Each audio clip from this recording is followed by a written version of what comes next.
أعوذ بالله من الشيطان الرجيم. بسم الله الرحمن الرحيم. الرحمن علم القرآن خلق الإنسان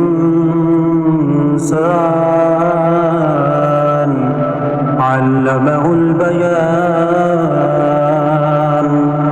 الشمس والقمر بحسبان والنجم والشجر يسجدان والسماء رفعها ووضع الميزان ألا تطغوا في الميزان وأقيموا الوزن بالقسط ولا تخسروا الميزان والأرض وضعها للأنام فيها فاكهة والنخل ذات الأكمام والحب ذو العصف والريحان. فبأي آلاء ربكما تكذبان؟ خلق الإنسان من صلصال كالفخار وخلق الجان من مارج من نار. فبأي آلاء ربكما تكذبان؟ رب المشرقين ورب المغربين. فبأي آلاء ربكما تكذبان؟ مرج البحرين يلتقيان بينهما برزخ لا يبغيان. فبأي آلاء ربكما تكذبان؟ يخرج منهما اللؤلؤ والمرجان. فبأي آلاء ربكما تكذبان؟ وله الجوار المنشآت في البحر كالأعلام. فبأي آلاء ربكما تكذبان؟ كل من عليها فان. كل من عليها فان ويبقى وجه ربك ذو الجلال والإكرام. فبأي آلاء ربكما تكذبان؟ يسأله من في السماوات والأرض كل يوم هو في شأن. فبأي آلاء ربكما تكذبان؟ سنفرغ لكم أيها الثقلان. فبأي آلاء ربكما تكذبان؟ يا معشر الجن والإنس إن استطعتم أن تنفذوا من أقطار السماوات والأرض فانفذوا لا تنفذون إلا بسلطان. فبأي آلاء ربكما تكذبان؟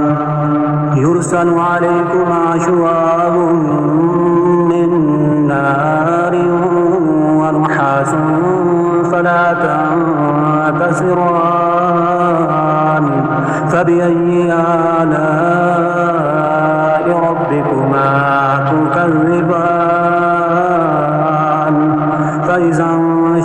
السماء فكانت وردة كالدهان فبأي آلاء ربكما تكذبان فيومئذ لا يسأل عن ذنبه إنس ولا جان فبأي آلاء ربكما تكذبان يعرف المجرمون بسيماهم فيؤخذ بالنواسي والأقدام فبأي آلاء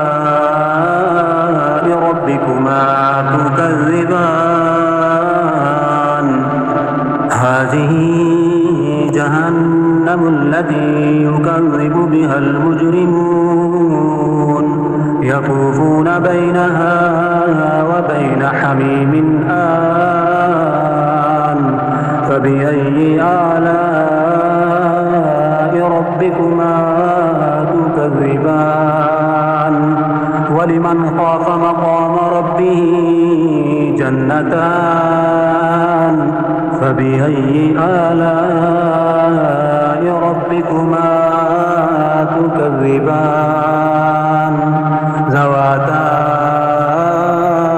أفنان فبأي آلاء ربكما تكذبان فيهما عينان تجريان فبأي آلاء ربكما تكذبان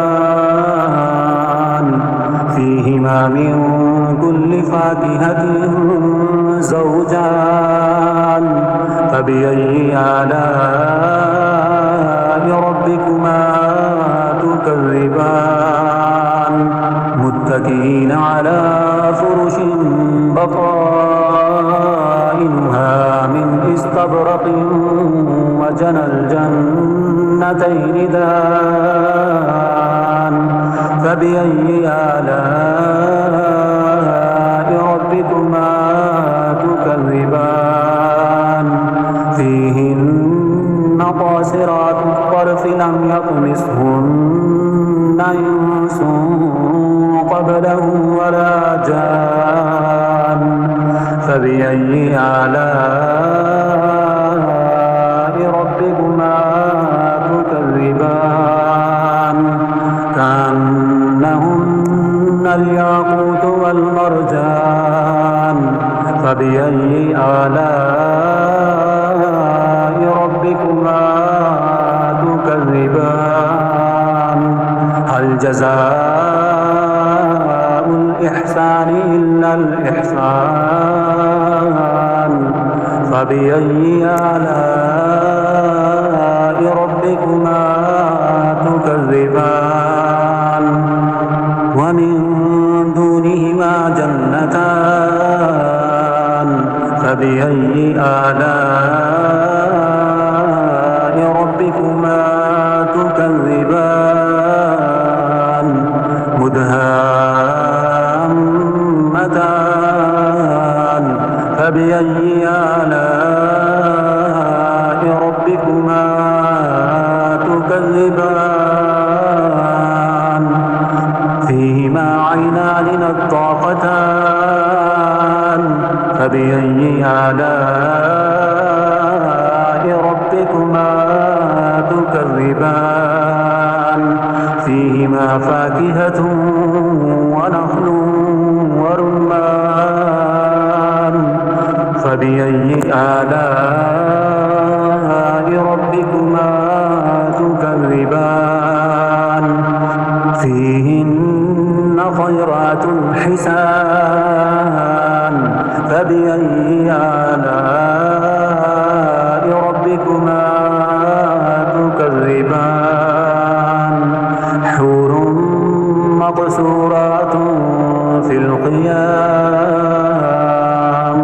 فبأي آلاء ربكما تكذبان لم يطمثهن